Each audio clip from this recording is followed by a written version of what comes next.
Muy buenas noches. Clase de Zohar Parashat Toldot. La porción de esta semana es una porción bastante especial por muchas razones. Son de las porciones jugosas de donde uno podría hacer tranquilamente una novela, una película. Son las que terminan en Hollywood. ¿Por qué? Porque hay traición, todos los ingredientes. Esa es la famosa historia en donde Jacob le roba a su hermano Esav el derecho de progenitud y se queda con algo especial que tenía Isaac para dar, que ya vamos a ver de qué se trata. Y es toda una historia de intriga respecto a la madre de estos dos hermanos diciéndole a uno, vamos a engañar a tu papá ahora que está viejo para que te dé la bendición a vos y no al otro hermano, que eran hermanos mellizos. Y Esav había sido el primero en nacer. Por consiguiente, era, por lo menos de acuerdo a la ley, el primogénito. Generalmente sabemos que el bebé que nace segundo es el más viejo, ¿sí? Pero no necesariamente no cumple, o sea, las reglas de primogenitud dicen que es el primer bebé el que abre el canal de nacimiento.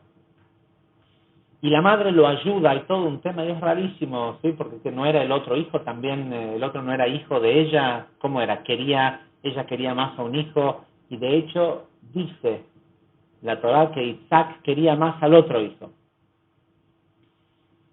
Estamos hablando de gente sumamente elevada, tzadikim, ¿no? Gente especial, no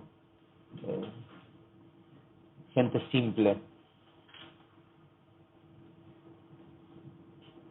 Más aún, y la mayoría de la gente se concentra las lecciones tradicionales de esta porción, porque en realidad Jacob tiene cierto derecho de quedarse con la primogenitud del hermano, porque se la compra por un plato de lentejas. ¿Sí? Espera que el hermano esté muerto de hambre, después de haber salido a cazar y de no haber cazado nada sin comida, y nosotros sabemos que es un plato de lentejas, pero la Torá nos dice que es una cosa roja que está cocinando. ¿Sí? El hermano le dice, dame de ese guiso rojo que estás cocinando, y él le dice, te doy, pero dame a cambio el derecho de la primogenitud. Que también, si uno lee la historia, simplemente es una estupidez. Y el hermano le dice, bueno, ¿de qué me sirve la primogenitud si me voy a morir de hambre? No le puedo ir a pedir a otra persona, no es que eran ellos dos solos en el medio del desierto. Y no es que llegó a un lugar donde solo Jacob tenía comida. Evidentemente, o sea, era el campamento donde seguramente podría haber comido de otro lugar. Pero como todos sabemos, o espero que sepamos, lo que cuenta la historia de la Torá no tiene nada que ver con lo que realmente significa. Porque este texto existía antes de que todas estas cosas sucedieran. Por otro lado, esta porción es bastante controversial porque, entonces, bueno, perdón, una de las primeras lecciones que siempre nos venden acerca de esta porción es: no cambies algo valioso por un plato de lentejas. En el momento que tenés hambre, ese plato de lentejas puede ser muy valioso, y esto ha sido utilizado en el tiempo, sobre todo por la religión, para decirle a la gente, sufrí un poco más. ¿Sí? Por ahí estás cambiando algo grandioso por un plato de lentejas porque querés conformarte con algo chiquito. Mejor pasar un par de días más de hambre. y esperá. ¿Sí?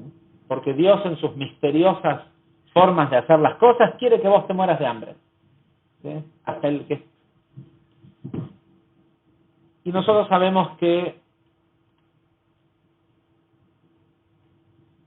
de parte del Creador nunca hay otro deseo para con su creación que recibir total... ¿Tiene puerta?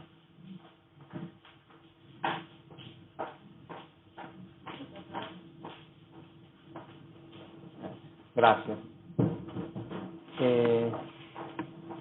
No hay otra intención en la creación más que ser completamente satisfecha todo el tiempo. La satisfacción de la vasija es el único propósito por el cual fue creada. La luz creó a la vasija para darle, creó una vasija infinita para darle infinitamente satisfacción. Así que la respuesta no puede ser, Dios quiere que sufras un poco más. De hecho, si vos sufrís, la creación también sufre. Y nosotros somos responsables del sufrimiento que hay en el mundo porque nos permitimos sufrir. Nos extraña o nos parece que no tenemos o nos indigna ver el sufrimiento en el mundo, pero cuando nosotros tenemos la oportunidad de decidir no sufrir, es decir, no quedarnos a vivir en el dolor, esto lo hemos explicado muchas veces, que el dolor es parte de la vida, pero el sufrimiento es una elección humana. ¿Sí? El dolor es parte del orden natural de la vida. Nacer duele. El bebé sufre, siente dolor en el nacimiento.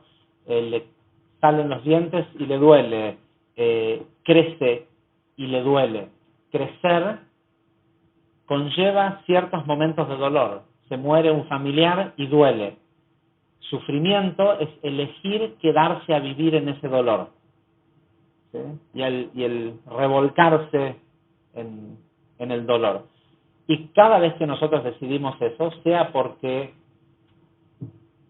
no creemos en nosotros mismos y en nuestra capacidad de salir de ahí, o porque decidimos quedarnos ahí porque nos gusta la empatía que eso produce con otras personas. ¿Sí? La mayoría de la gente que sufre por un beneficio. ¿Sí? Y el beneficio generalmente es la atención de otras personas que siente que de otra forma no conseguiría esa atención de no ser porque está sufriendo. Y con esto tiene que haber algo, una razón mayor, porque por otro lado, la porción empieza diciéndonos o contándonos el sufrimiento de Isaac, que no podía tener hijos. Hacía 20 años que estaba casado con Rivka y ella era estéril. El Midrash nos explica en gran detalle las cosas que hicieron, todos los esfuerzos que Isaac hizo. Una de las cosas que Isaac hacía a diario en esos 20 años, él sabía que si una mujer estéril entra en contacto con el agua de la fuente de Miriam iba a aparecer muchos años después en la historia, ¿sí?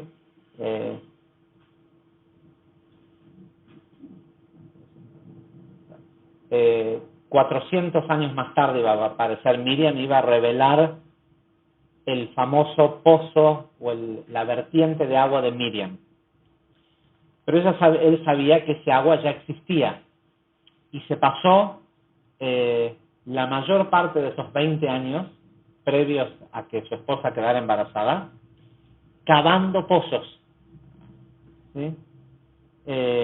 Por otro lado, aquellos que estuvieron aquel día en que firmamos el acta de creación de nuestro grupo de estudio, se acuerdan que dijimos que estábamos invocando a alguno de los pozos de Isaac una de las cosas que Isaac hizo al hacer estos pozos, en lo que meditaba, era en que cada uno de estos pozos, tratando de sacar agua, y sabemos que siempre que el Zohar nos dice que siempre que en la Torá aparece la palabra agua, se refiere a la sabiduría misma de la sabiduría interna de la Torá. Mientras él trataba de encontrar agua, hacía ese esfuerzo de hacer la preparación para que surgiera agua en el mundo. Cada uno de esos pozos que él hizo quedaron como canales para que hubieran yeshivot, lugares de estudio de Torah en el mundo. Y fueron infinitos, hizo cantidades y cantidades de pozos, con lo cual hay todavía muchos de estos centros de estudios que están hechos metafísicamente, pero que nadie los ha manifestado en la tierra como tales. Por eso también la importancia de que nuestro grupo de estudio crezca, y no solo que crezca en volumen en un lugar, sino que haya una sucursal en Córdoba y otro lugar en algún otro lugar del país, y en Santa Fe, y donde sea, que podamos hacer lugares en donde podamos hacernos de ese esfuerzo que Isaac ya hizo por nosotros y canalizar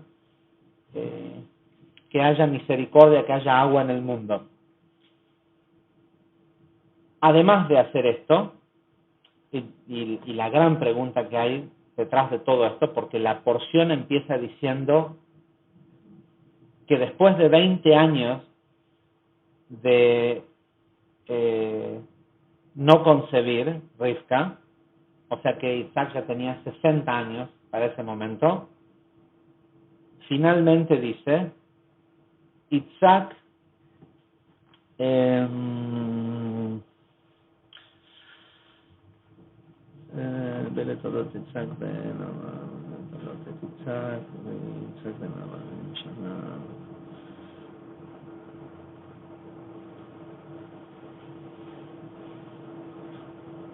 dice, Vayetá Isaac et Hashem.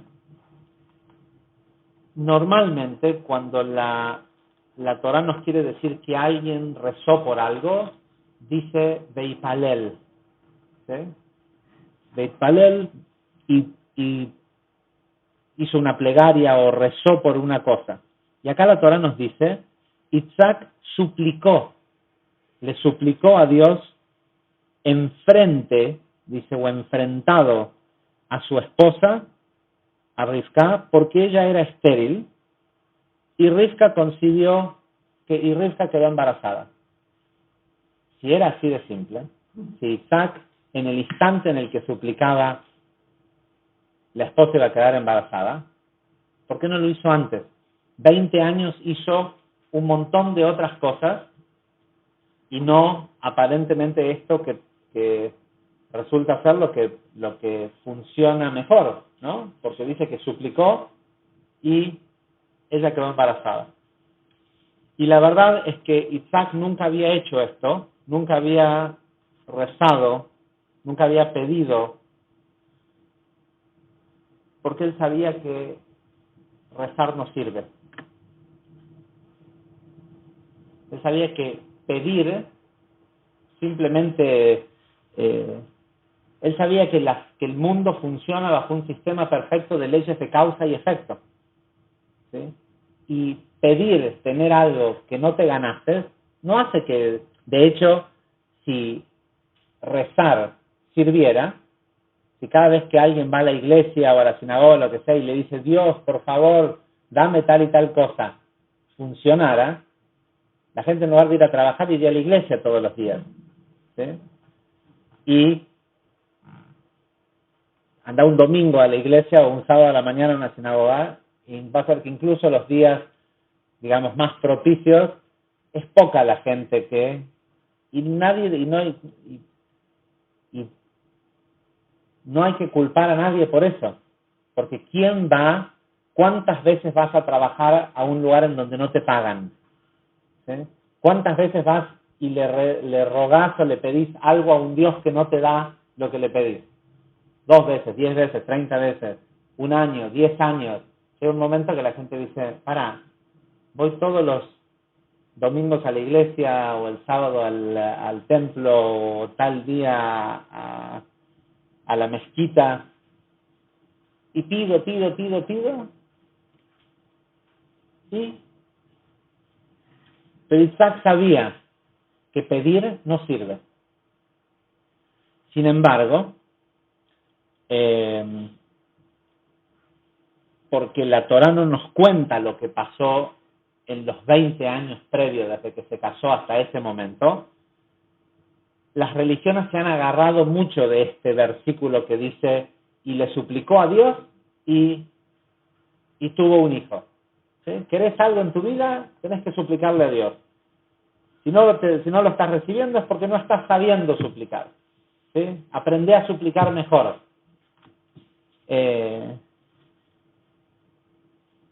Sin embargo, los cabalistas nos dicen que en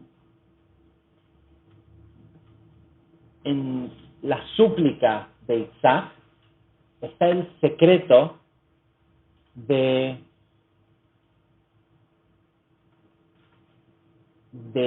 entrar a un lugar que se llama Mazal, que es un lugar que está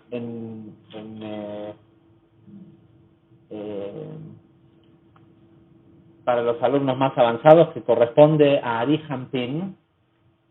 Es un lugar que proviene de la barba de Arihampin, de Keter, ¿sí? de Atika Kadisha. Y como él lo hizo, después de haber hecho todo el esfuerzo, logró conectar con ese lugar donde uno puede ir y tomar lo que sea que quiera tomar. Más allá de las leyes de causa y efecto, más allá de si todavía te lo ganaste o no. Pero en definitiva no es, yo le pido a Dios, vos que lo tenés ahí, dámelo. No, hay que ir a buscarlo uno mismo. Porque Dios, desde el día que creó, si vamos a creer en ese concepto de Dios, cabalísticamente sabemos que incluso eso que las religiones nos han enseñado que es Dios, también tuvo que ser creado como parte de la creación del universo para que nosotros tengamos la capacidad de relacionarnos con la idea de una fuerza superior. Pero que la Kabbalah específicamente nos dice que eso que la gente le llama Dios es simplemente Makshevet Abriá, el pensamiento de la creación. ¿Y quién pensó ese pensamiento? Eso lo vamos a saber cuando tengamos iluminación. ¿Sí? Y cuando lo tengamos, nunca se lo vamos a poder explicar a alguien que no tenga esa misma iluminación. Pero ese pensamiento de la creación incluía el no meterse.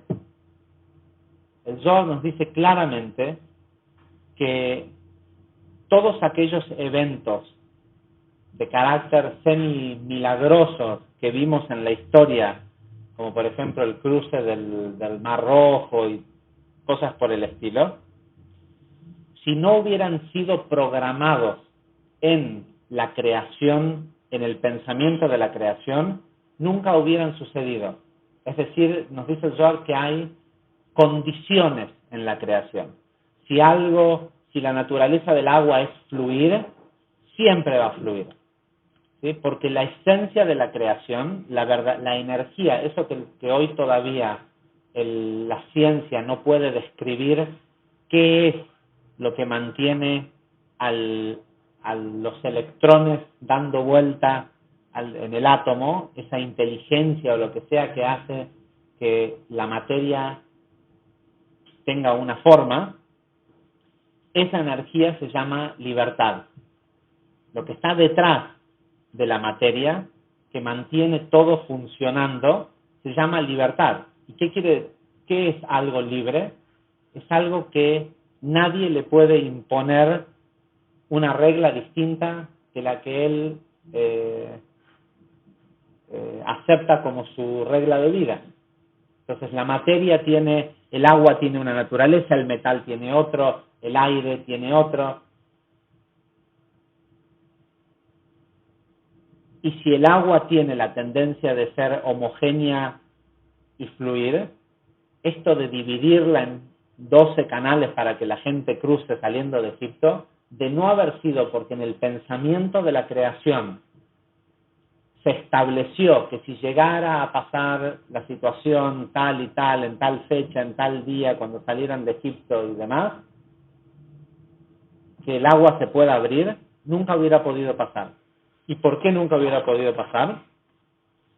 Porque eso que nosotros llamamos Dios no tiene permiso, bajo las reglas en las cuales creó este universo, de interceder en la naturaleza.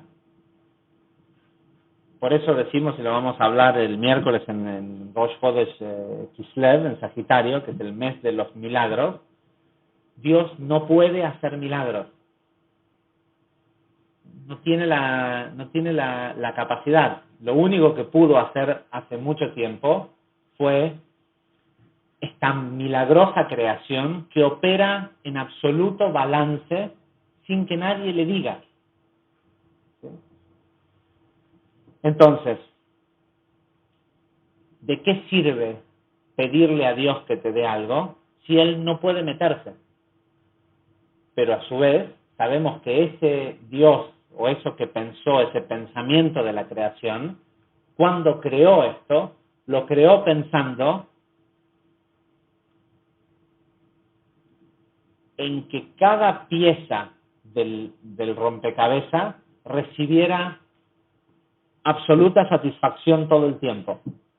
Es decir, nadie tendría por qué tener que suplicar por nada. Ese fue el pensamiento de la creación. Pero después vino el ser humano al mundo y empezó a crear clipot, ¿sí? Empezó a hacer cortocircuitos y empezó a separarse de la naturaleza.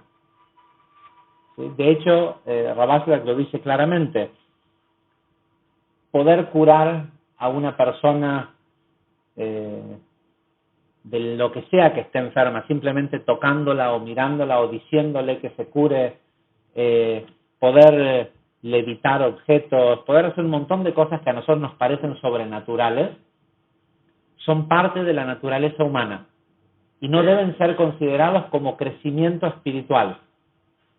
Rabash les dice, vos agarrás a un ser humano y lo retirás, lo que pasa es que nos pusimos, ¿cómo se dice? Cuando un músculo se pone lazy, nos atrofiamos. ¿Y qué es lo que nos atrofió? La civilización misma. El hecho de que la civilización nos resuelve un montón de cosas sin tener que ejercer toda esa energía en mover un objeto, te duele la cabeza y inmediatamente pensás en la aspirina y el sistema dice, ¿para qué voy a utilizar? Nosotros tenemos en nuestro cerebro una farmacia en los químicos que nuestro cerebro puede producir y puede dirigir a cualquier lugar del cuerpo. Pero si vos le das una pastilla cada vez que te duele o que necesitas, y generalmente le das una pastilla, o sea, te la tomás pacientemente mientras un señor practica medicina con vos, ¿sí? Ojalá que algún día dejen de practicar y les empiece a salir bien, y nosotros podamos dejar de ser pacientes y que nos curen, no que nos alivien los síntomas. El que le damos al cuerpo esa pastilla, lo hacemos, atrofiamos la capacidad que tenemos de curarnos. Cuando nosotros sabemos que los médicos no curan, que solo el cuerpo se cura, ¿sí? Cuando una persona se quiebra un brazo, no existe un médico que sabe soldar huesos. El médico lo máximo que puede hacer es poner los huesos en su lugar e inmovilizarlo. ¿Quién cura una quebradura? Solo el cuerpo. Y así debería ser con cualquier enfermedad.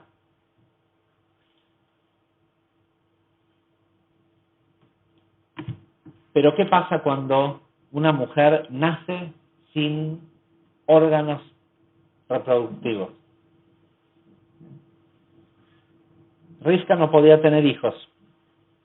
Y Isaac sabía que la descendencia, que dependía de él, la descendencia de las Merkabot, de las Sefirot. Así que de él tenía que salir un hijo que tuviera 12,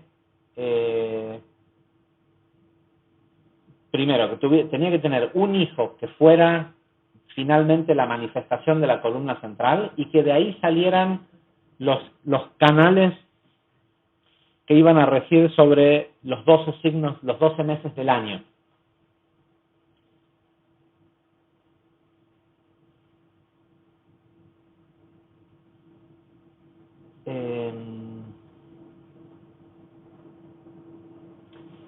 Para agregarle más leña al fuego, el versículo 22 del Zohar de esta semana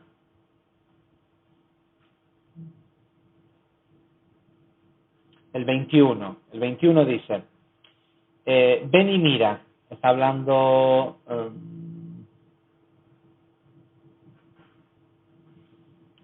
Rabbi Itzhak, pero no Itzhak nuestro del que estamos hablando ahora, sino el alumno de Rabbi Shimon. Dice, ven y mira, Itzhak estuvo con su esposa durante 20 años, pero ella no podía tener hijos hasta que él dijo esa plegaria. Esto es porque el santo, bendito sea él, que estamos hablando de el Creador, desea las plegarias de los justos.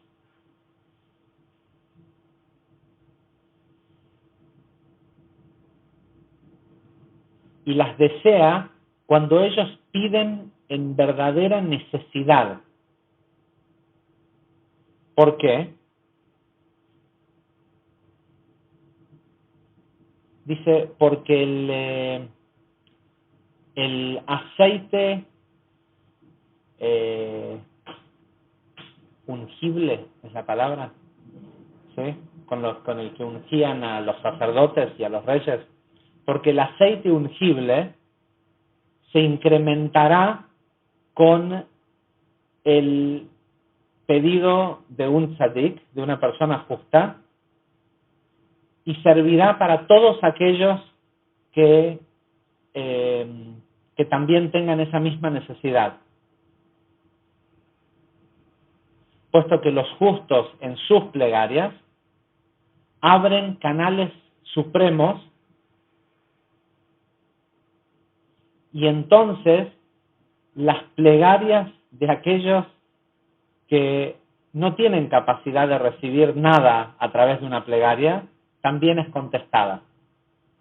¿Sí? Es decir, cualquiera de nosotros pedimos, nos dicen, mira, conseguiste un manual de las leyes de causa y efecto, cumplí todo eso y si después ves que igual no te funciona, bueno, seguramente me vas a venir a suplicar. Pero si estás cumpliendo con todas las leyes, las reglas de las leyes de causa y efecto, seguramente ya vas a ser una persona justa y ahí hablamos. Mientras tanto, ¿sí? Ocúpate de no bloquear la luz de tu vida. El versículo 22 dice, ven y mira, Abraham nunca le rezó a Dios porque no podía tener un hijo. ¿Sí? Sabemos que al final tuvo un hijo a los 100 años. Incluso cuando Sara también era estéril.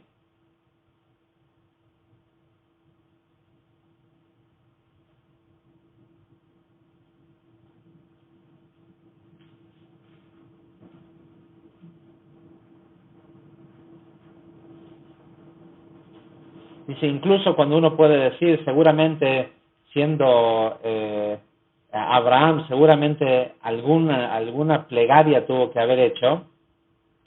Dice, no importa si la hizo o no, el caso es que hasta los 100 años, evidentemente, si sí había rezado, no le funcionó tampoco. Dice, pero sin embargo, Isaac suplicó por su esposa, porque él sabía que su esposa era estéril y no él, como diciendo que a lo mejor Abraham estaba pidiendo por sí mismo, porque como era anciano y había tenido otros hijos.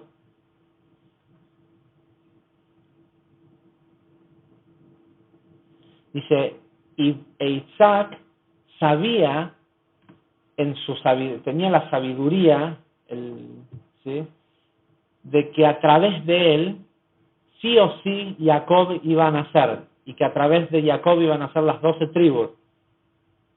Pero no estaba seguro si iba a ser de Rivka o de otra mujer. Y lo que él hizo fue rezar por Rivka. Y esta es la clave. El secreto de que una plegaria llegue a este lugar que se llama la barba del creador de Dios, o la barba de Arihampin, es que el rezo sea por otro. Y esto no es aquello que alguien dice, vas a la iglesia, rezá por mí. ¿Sí? Ya que vas, rezá, ya que vos sí crees todavía en esas estupideces, rezá por mí. ¿Sí? Si vas a Yom Kippur, rezá por mí.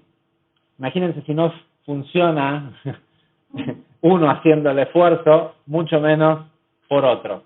Y ahora en un segundo volvemos a esto y vamos a entender qué quiere decir. Pero primero quiero, y tal vez esto parece técnico, pero es importante que quede grabado en nuestra mente, en nuestro intelecto, a dónde queremos ir. ¿Sí?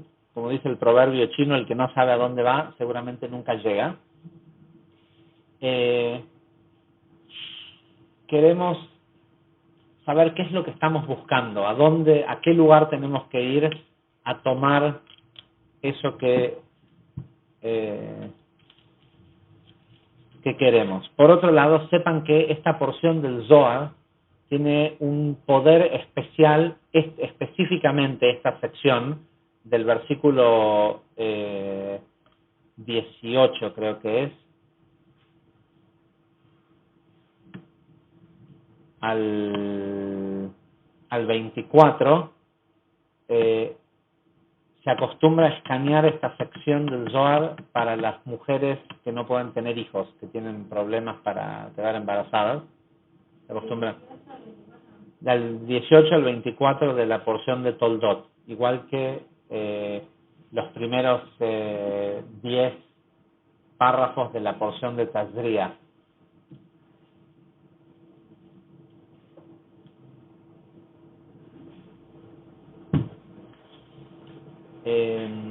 Entonces, el Ari nos cuenta lo siguiente. Esto es sobre la venta de la primogenitura. El Ari nos cuenta lo siguiente. Entra en una gran discusión explicándonos específicamente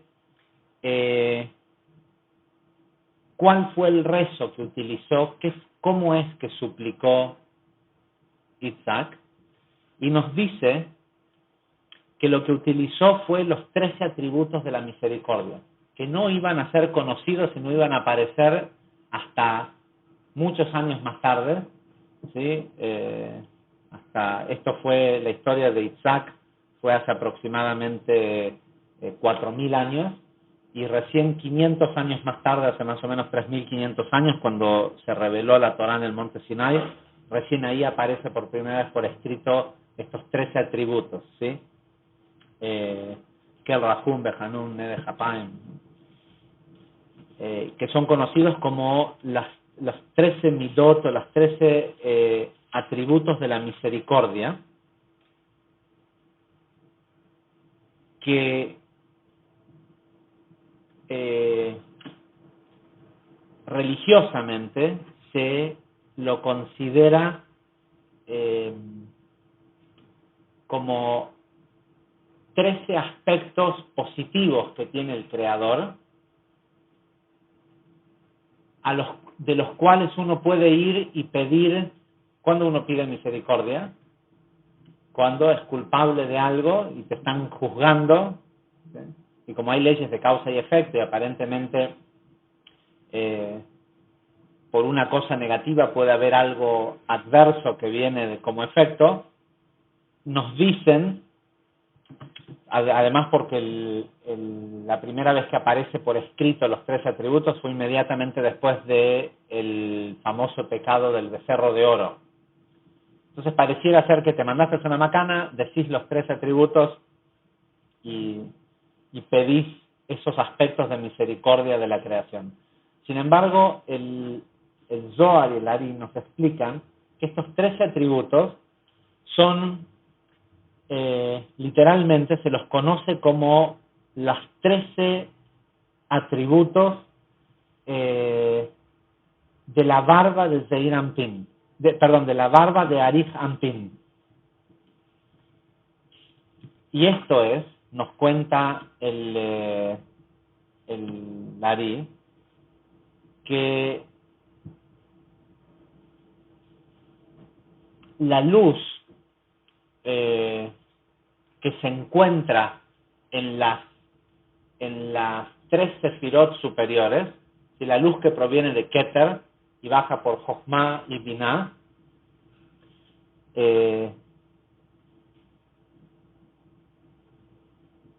desde eso que nosotros le llamamos Dios o lo que sea, como sea que le querramos llamar esa gran energía universal, esa luz cuando baja por Jochma, que corresponde a Olam Atzilut, al mundo de emanación, al pensamiento, o sea, donde se crean los pensamientos,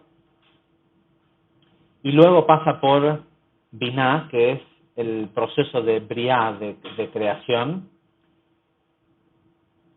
Antes de bajar hacia estos mundos que nosotros conocemos, ¿se acuerdan que los 4 mundos, Atzilut, Briah, Yetzirah y Asiá, son emanación, creación, formación y acción, corresponden a Jochma, Binah, Zeir Anpin y Malhut.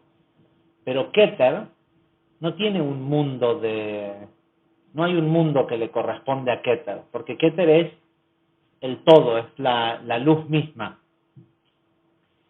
Y la pregunta que hace el Ari, dice, lo lógico sería, si te preguntan cómo se conecta la luz de Keter con Jochma, bueno, pensaría que se conecta a través de los pies, es decir, Nukva, ¿sí? Malhut. Pero el Ari nos dice que no, que a diferencia del resto de las sefirot, que todas se interconectan a través de el Malhut de una sefirá toca el Keter de la siguiente sefirá, en el caso de Keter mismo, no puede haber ningún tipo, no puede haber ningún aspecto de final. Nosotros sabemos que la sefirá de Malhut siempre implica un final, por lo cual la sefirá de Keter se conecta con el resto del árbol a través de Yesod, porque Yesod es la sefirá de la vinculación, y para que esa luz tremenda de todo el universo pueda canalizarse por el árbol de la vida, en ese punto superior entre Keter y Jochma no pasa por Malhut. ¿Sí? No hay ningún tipo de revelación, porque sabemos que la diferencia entre Keter y Malhut es que Keter es pura luz y Malhut es pura vasija. Y entre las sefirot de en medio, lo que diferencia una de las otras es que en Jochma hay un primer aspecto muy pequeño de vasija y mucha luz. Y va como si fuera el acelerador y el embrague de un auto, ¿sí? A medida que se va manifestando más vasija, va habiendo menos luz hasta llegar a Malhut, donde no hay luz, ¿sí? Y hay solo vasija. Esa primer conexión no ocurre a través de Malhut. Dice, y cada vez que ocurre esa unión, hay una especie de tzimtzum, como un nuevo Big Bang,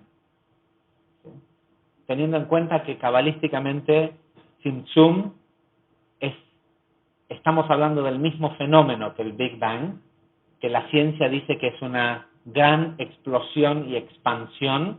Tzimtzum quiere decir encogerse, porque lo que sucedió en el Big Bang es que el infinito se encogió y dio un pequeño punto de espacio finito, que es este universo. ¿Sí? Por más grande que uno lo pueda concebir, este universo es un diminuto punto en el infinito. Entonces, Tzimtzum, que quiere decir Big Bang en hebreo, en realidad quiere decir que se encogió, no que se expandió. Y por eso, de las sefirot de arriba, de Keter, Jochma y Binah, antes de pasar al torso y al cuerpo, hay un tzimtzum. ¿Cuál es el tzimtzum? El cuello. ¿Sí? Por eso el cuello es un lugar estrecho, porque la luz, al tratar de revelarse en fisicalidad, desde estos planos metafísicos que son el cerebro, la corteza, ¿sí? Del que es Keter, Jochma y Binah, al tratar de convertirse en movimiento y en sentimiento, sabemos que nuestro cerebro no tiene capacidad de sentir. ¿Sí? A una persona le pueden estar perforando el cerebro y no siente dolor porque el cerebro no tiene, ¿se acuerdan de la película de Lecter? Que se lo está comiendo, le está comiendo el cerebro mientras ¿por qué no hay sensación? Porque en ese nivel no hay, es un plano metafísico. Antes de pasar a el plano físico, a la acción, pasa por el cuello, que es un lugar en donde se encoge. Pero toda esa luz, nos dice el Ari, toda esa luz se trata de buscar cómo salir, y en la forma en cómo, y sobre todo en el hombre que tiene energía desde Ir Anpin y no la mujer que es Malhut, ¿qué sucede? Esa luz sale por los poros y se forma barba. ¿Sí? Es una cosa que es notable, que en la mayoría de las espiritualidades del mundo, la gente cuanto más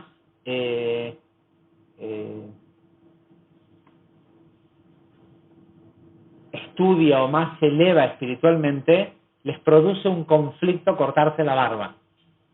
¿Sí? Pero es algo que son dos cosas que trascienden la mayoría de las religiones, y cuando vas a la espiritualidad, en el momento que la gente empieza a hacerse más espiritual, el hombre suele cubrirse la cabeza. ¿Sí? Incluso hasta en la misma iglesia católica, una vez que sos cardenal o sos papa, tenés que estar todo el tiempo con la cabeza cubierta. Distintos y los que no se cubren la cabeza se afeitan el pelo de la cabeza. ¿Por qué? Porque sabemos que el pelo de la cabeza corresponde a Geburá y el pelo de la barba corresponde a misericordia, a Gesed. Y no es que alguien que en la mayoría del resto de las espiritualidades no está escrito en ningún lado que diga que dejate la barba o tapate la cabeza, o de hecho ni siquiera en ningún texto sagrado judío dice de que un hombre tiene que cubrirse la cabeza. Hay alajot, hay leyes donde se habla de esto, pero la Torá en ningún lado dice de que el hombre debe cubrirse la cabeza. Sí hay una mención respecto a no cortarse las esquinas de la barba. Entonces, nos cuenta el Ari que lo mismo ocurre en el Creador. Dentro de Keter, en las 10 sefirot, en los parsufim adentro de la sefirá de Keter, también se genera una barba. Y esa barba tiene 13 pelos, no pelos, pero sino 13 mechones de pelos, y esos son los 13, los famosos 13, en una clase de Zohar creo que explicamos cada uno de los de las 13 atributos de la misericordia, cuál corresponde a qué cosa. Por ejemplo, Kel corresponde a las patillas, Rahum corresponde al bigote de la barba del Serampín. Así va todo, cada parte de la barba de lo que es lo que se conoce como el anciano, es un atributo de misericordia. Nos dice el Ari que en los atributos que se concentró Isaac fueron en el 8º y en el 13º. ¿Sí? ¿Quién sabe? Julio sabe. Sí, Julio sabe porque cuando decimos Baruch She'amar, 13 atributos de Olam Yetzirah, decimos el 8º y el 13º nos conecta con ¿qué? Nisim Beniflaot, milagros y maravillas. ¿Por qué? Porque está por encima de la influencia de lo físico. El nivel 8 corresponde a Binah, que es salir de las 7 sefirot, y el nivel 13 corresponde a estar por encima de la influencia de los 12 signos del zodíaco. ¿Sí? Cuando una persona quiere algo que realmente lo quiere y que después vamos a hablar del cómo sé si es bueno para esa persona tenerlo o no, porque sería un problema develar de repente un secreto que tiene que ver con cómo ir a conseguir lo que sea que quieras si tu intención es mala. ¿Sí?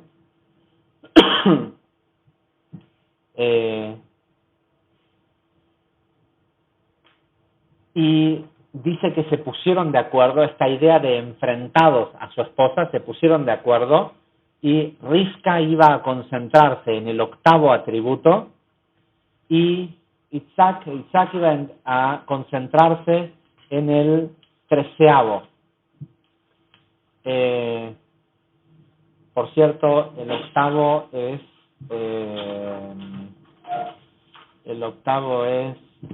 Kel Rahum Behanun Apayim Berab Gesed. Berab Gesed, abundante misericordia, quiere decir. Y el 13º es Benaké. Y ahí voy.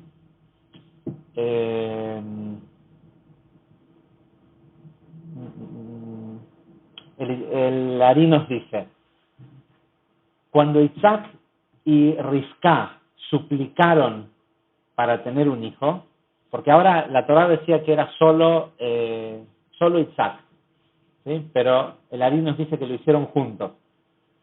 Suplicaron para tener un hijo, estaban llamando a 2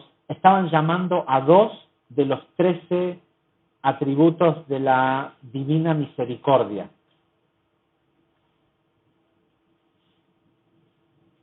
Y dice, y por eso es la expresión suplicaron, y no como generalmente uno pudiera decir rezaron o pidieron. Tal como dicen los sabios, como nuestros sabios dijeron, ¿por qué las plegarias de los justos, de los tzadikim, son comparadas con un tridente? Esto es para indicar que de la misma forma que el tridente se utiliza para mover los granos o ¿cómo se dice? El forraje de un lugar a otro, también así es la plegaria de los justos, que agarra cosas de los atributos de juicio y los mueven hacia los atributos de misericordia. Y dice que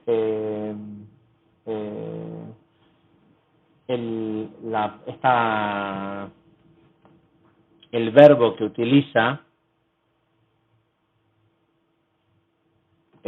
Vayetar, proviene de la raíz Ain Taf Reish, que son las mismas letras de, como se dice en hebreo, tridente. Dice, Isaac dirigió su plegaria a través de el 13avo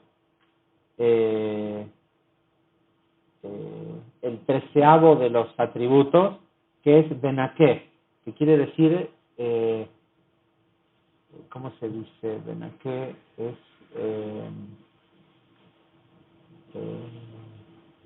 cuando una persona hizo algo, es como un indulto, ¿sí? Benaké quiere decir y que indulta, o sea que no es culpable pero igual, aunque no sea culpable, igual se lo perdona. Porque, y entiéndase que en un lugar en donde el sistema funciona con absolutas leyes de causa y efecto, que a una persona se lo indulte es verdaderamente un milagro. ¿Sí? Es totalmente fuera de la norma, fuera de lo natural. Por eso decimos que esto de Nisim Beniflaot, milagros y maravillas, Nes, Nisim, el singular es Nes en hebreo, milagro, viene de la raíz lanús, que quiere decir escaparse. Si no te podés escapar de la norma, nunca vas a ver algo anormal. ¿Sí? Si no podés salir de lo natural, nunca vas a ver lo sobrenatural. Dice, Isaac se concentró en el 13avo atributo, que es, y él indulta,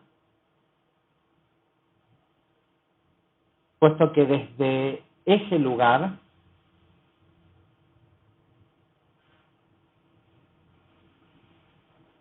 puesto que desde ahí él podía imitar, dice, a Zeir Anpin,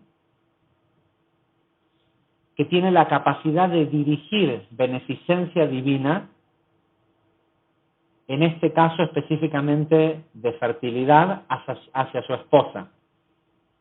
Y Rivka, en la otra mano, por otro lado, dirigió su plegaria o su súplica, vía el octavo mazal, el octavo atributo, que es Berav Gesed, quiere decir que la misericordia va en cantidad, ¿sí? En inglés se me viene storming. ¿Cómo se dice cuando algo? ¿Cómo? Torrentosamente, ¿sí?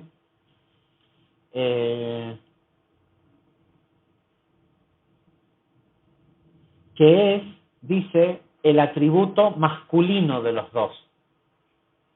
¿Sí? Porque sabemos que la energía de Gesed es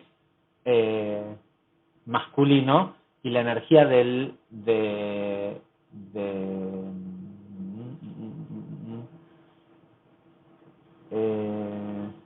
bueno, da a entender que la energía del 13avo es femenino.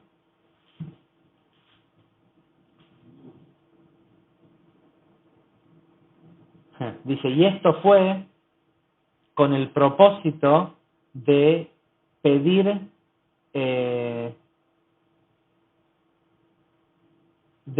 misericordia divina sobre su esposo.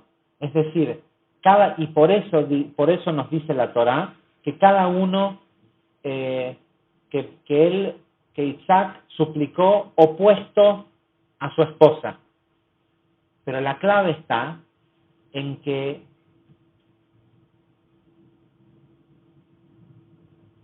por más que sepas a dónde ir a buscar, y después el Zohar nos dice que estos dos atributos corresponden a 2 gotas de aceite que quedaron en la barba de Aarón el día en que fue ungido como sumo sacerdote, ¿sí? De su barba, que él era pura misericordia, quedaron 2 gotas de aceite, 2 gotitas de aceite colgando. Esas 2 gotitas, dice, trajeron al mundo esto que Rivka y Isaac abrieron, estos 2 canales, y desde ese día en adelante, cualquier persona que pide poder tener hijos a través de este canal que ellos dejaron abierto, lo puede conseguir.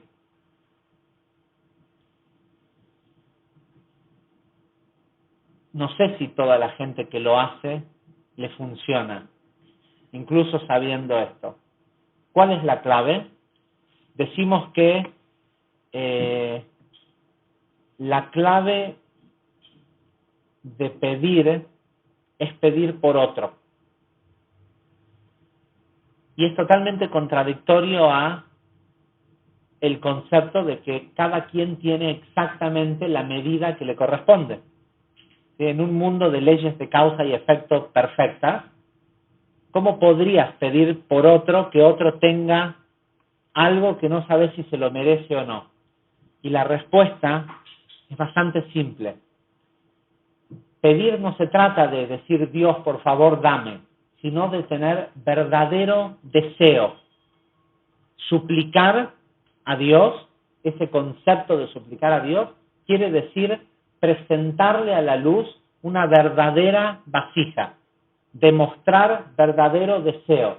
Sabemos que cuando hay deseo, el deseo genera movimiento. Por eso, como Isaac tenía verdadero deseo, si necesitaba cavar 1000 pozos, lo iba a hacer, para que cuando le vinieran a preguntar, decime, ¿qué hiciste al respecto? Hice todo lo que pude. ¿Sí? Porque cuando una persona tiene verdadero deseo de satisfacer algo que está mal en su vida, aunque no sepa qué es lo que tiene que hacer, trata de hacer algo. A mí me pasa muchas veces que gente viene y se sienta conmigo y me cuenta un gran problema y me dice, y no sé qué hacer para cambiar esto que atormenta mi vida. Y cuando les pregunto, ¿pero qué estás haciendo? No, vine a verte para que me digas qué puedo hacer. Y por más que a veces no se lo digo a la persona, es obvio que eso no lo atormenta tanto en su vida y no le molesta tanto y no es tanto un problema, porque si lo fuera, estaría desesperadamente haciendo algo, aunque sea lo incorrecto, tratando de solucionarlo. Entonces, si tiene la paciencia de poder esperar que yo tenga un día desocupado del trabajo para verme dentro de 2 semanas y contarme que está esperando que yo le diga qué tiene que hacer, es obvio que no hay un verdadero deseo. Ahora, ¿cómo sé si el deseo es correcto?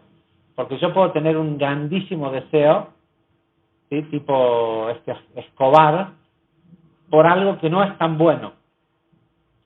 La idea de rezar por otros, es decir, presentarle a la luz una vasija enorme en beneficio ¿de quién? De otros. Tengo que asegurarme que eso que yo quiera sea beneficioso para los demás. La idea de rezar por otro es, no, quiero para mí. Yo no puedo pedir por otros. Otros tienen su camino espiritual y su trabajo que hacer y sus vasijas que crear.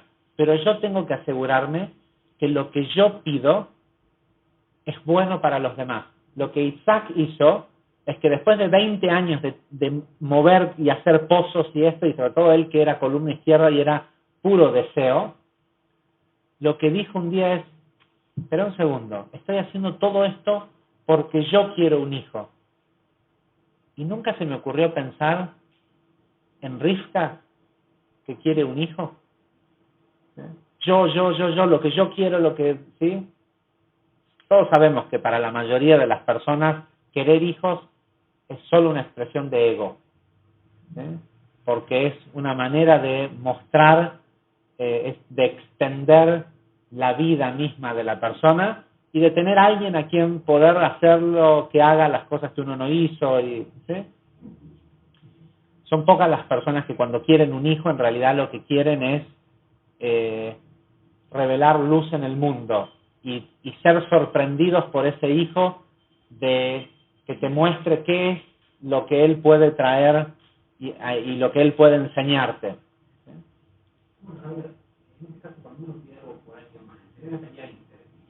Sí. Uno no debería pedir por otras personas, porque la verdad que ¿quién sos vos para saber qué es lo que es bueno para la otra persona? Si la persona hoy está atravesando un cierto sufrimiento o un cierto dolor, es muy posible que, no es que es muy posible, digo muy posible porque suena feo decir, es exactamente, no es lo que se merece, es lo que necesita. ¿Sí? Esa situación que está pasando la persona seguramente no es lo que merece, pero es lo que necesita para cambiar su deseo. ¿Sí? A veces la gente lamentablemente no consigue mejores maestros que el dolor, pero en el momento en el que la persona le presenta al universo y le avisa al universo, estoy aprendiendo por otro medio, el dolor deja de ser relevante, o sea, no tiene un propósito de estar. Entonces, cuando nosotros pedimos por el alivio de, hasta les digo, hasta el Baal Shem Tov decía que la única forma en la que funciona hacer las conexiones de sanación en Shabbat y pedir por la sanación de otra persona es no pensar en las personas esas que están enfermas y pensar en el sufrimiento, en el sufrimiento que le produce a la Shejinah que esa gente está enferma. Y decir, mira, yo sé que esta gente está pasando lo que le tiene que pasar, pero mientras tanto, la divina presencia en el mundo sufre porque esta gente está enferma. ¿Por qué no le quitas ese sufrimiento a la Shejinah, quitándole la enfermedad a esta gente y dándole un periodo de misericordia? ¿Sí? ¿De qué se trata por qué vamos al médico? Espiritualmente, nosotros sabemos que los médicos no curan. De última, si un médico puede llegar a ser un canal de la luz para que la luz, que es lo único que cura, llegue a tu vida, genial. Pero la razón por la cual vas al médico es para que te dé misericordia, tiempo. ¿Sí? Un tiempo para, si no solucionaste la causa espiritual de esa enfermedad, se va a volver a manifestar en otra cosa. ¿Sí? El señor entra al hospital, lo curan de los pulmones, le da un infarto, lo curan del infarto, le da una infección hospitalaria. Si no hay cambio en la persona y esa situación de vida ya no sirve para su tikkun y se tiene que morir, se va a morir. No importa de qué es lo que los médicos lo tratan de curar. Pero si la persona, un segundo antes de morirse, dice, hay cosas que yo necesito cambiar, seguramente se le va a conceder el tiempo para que lo haga. Si bien no pudimos entrar en todo el tema de la verdad que tal vez vea si puedo desarrollar este pedacito y grabarlo y pasarlo después por mail, porque es muy interesante ver cómo el Ari nos explica sobre la compraventa de la primogenitud y la interacción de estos 4 personajes, Isaac, Rivka, Esav y Jacob, que en realidad eran las reencarnaciones de Adán, Eva, Caín y Abel, ¿sí? Y cómo este intercambio de la primogenitud corrigió una serie de correcciones que el mundo necesitaba, que habían surgido a través del pecado de Adán. No, es muy largo para explicarlo, pero voy a volver para completar esto de si al último instante la persona dice, tengo algo para cambiar,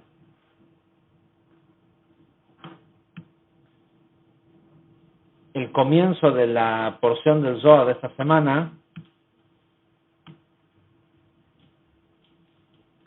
en el versículo 2,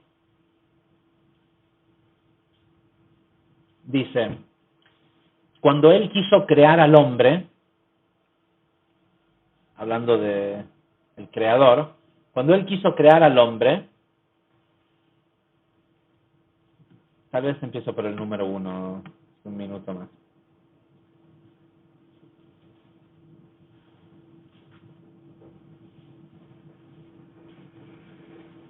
Dice, empieza diciendo Vele Toldot Itzhak, y después, no, o sea, como si fuera que así de eso va a empezar a hablar, y no habla de nada que ver con eso. Dice, y estas son las generaciones de Itzhak. Dice, Rabbi Shia abrió la discusión con el verso que dice: ¿quién puede realmente comprender los grandiosos actos del Creador? ¿Quién puede realmente declarar toda su gloria? Esta es una frase de Teilim 106.2. Dice, ven y mira, cuando el santo, bendito es él, tuvo el deseo de crear el mundo, él lo hizo de acuerdo a la Torá. Sí, de hecho sabemos, el Zohar nos dice que toda esa historia de la creación, a la hora que el creador tuvo que crear el mundo, dijo, a ver, que venga la Torá, que voy a ver cómo dice que tiene que ser creada. ¿Sí? Porque la Torá era una entidad que estaba guardada para el momento en el que surgiera la primer energía de Gesed, la primera revelación de misericordia, y cuando fue necesario que apareciera, apareció para mostrar cómo tenía que ser creado esto que nosotros conocemos como el mundo de Tikkun, los mundos de Tikkun. Dice, lo hizo de acuerdo a la Torá.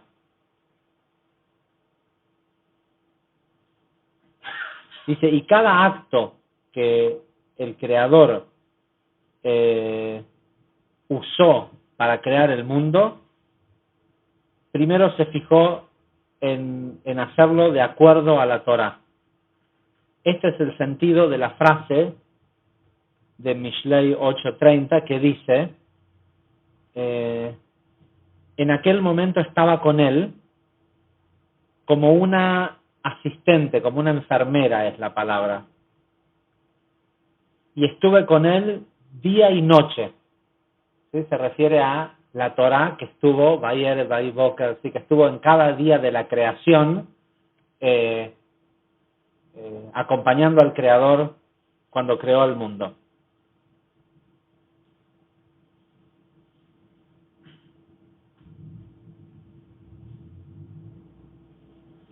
Y dice, cuando leas este versículo en Mishlei, dice, no pronuncies Amón, que quiere decir asistiendo como una enfermera, o sí, asistiendo, sino léelo Oman, que quiere decir, ¿cómo se dice? Craftsman. Sí, artesano. ¿Sí? Construyó el mundo como una artesanía fijándose en este plano que es la Torá.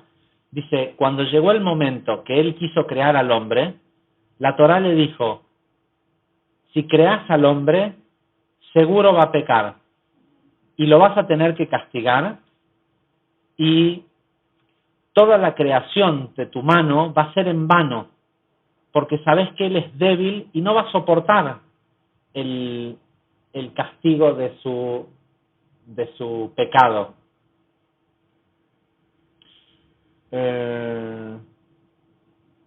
Dice, y el santo bendito sea él, le contestó diciendo, antes de crear al mundo, creé el arrepentimiento. Si él va a pecar, él podrá arrepentirse y será perdonado. El verdadero arrepentimiento, lo hemos dicho muchas veces, el verdadero tshuvá, y lo explicamos mucho en el mes de Elul, cancela las leyes no es que va a ser perdonado. ¿Qué me importa que Dios me perdone? ¿Sí? Lo que me importa es que no me caiga la consecuencia de a lo mejor algo negativo que hice. Entonces, el proceso de teshuvá, que es algo que ya existe desde antes de la creación, de arrepentimiento, le permite a la persona cancelar, moverse del lugar de donde va a caer la consecuencia. Por eso es que hasta un segundo antes de la muerte, si la persona dice, espera un segundito, acá el que tiene que cambiar soy yo, no el médico, ni el medicamento, ¿sí? Le cambiaron este medicamento y no funcionó, y le cambiaron el otro, a lo mejor no tiene que cambiar ni el médico, ni el cirujano, ni el medicamento, ni el hospital. A lo mejor lo que tiene que cambiar es el enfermo.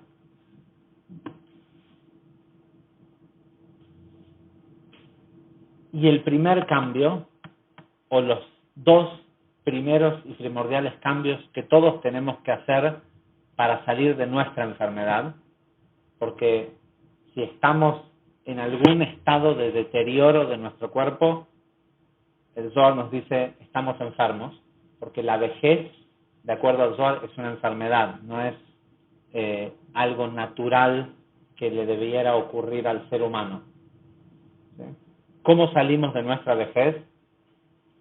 Las grandes lecciones de esta parashá son: una, tenés que ir al 8º y al 13º nivel, es decir, tenés que dejar de creer solo en lo que ves, ¿sí? Que es el plano de las 7 sefirot de lo físico, y entender que hay un plano metafísico, por lo menos entenderlo desde la física misma, de que si hoy, después de tantos años, logramos saber sobre la estructura del átomo, ¿sí? Por lo menos estar al tanto de que el mundo no es lo que ves, ¿sí? Que hay otro 99% de existencia que no vemos, y es casi el todo eso que no vemos. Con lo cual, salir en primera instancia de los 7 niveles de la fisicalidad y entender que, si ya no le querés llamar metafísica, por lo menos entender que todo tiene energía, y tener el deseo de conocer cómo funciona esa energía. Salir de los 12 niveles de las influencias del zodíaco, ¿sí? Dejar de echarle la culpa a, y bueno, soy Escorpio, y bueno, soy Sagitario, y bueno, soy así, soy asá. Sí, sos así, sos asá, y eso te trae lo que tenés hoy. Deja de ser así o asá. Y empezar a crear verdadero deseo de cambio, deseo de cosas mejores en nuestras vidas, buscando en qué otros se van a beneficiar de la satisfacción de mi deseo. Yo puedo querer una casa nueva y querer una casa enorme. ¿Para qué? ¿Para mi ego nada más? ¿Para poder mostrar que tengo una gran casa? ¿O porque si yo tuviera una casa enorme, tal vez, no sé, pudiera invitar gente a tomar una clase de Kabbalah? Todo lo que queremos en la vida, si lo queremos es porque deberíamos tenerlo. Y si hoy todavía no lo tenemos, es porque todavía no encontramos el propósito de que esa adquisición sirva a los demás. Eso es rezar por otros. Es presentarle a la luz una verdadera vasija, un verdadero deseo para satisfacer a otros.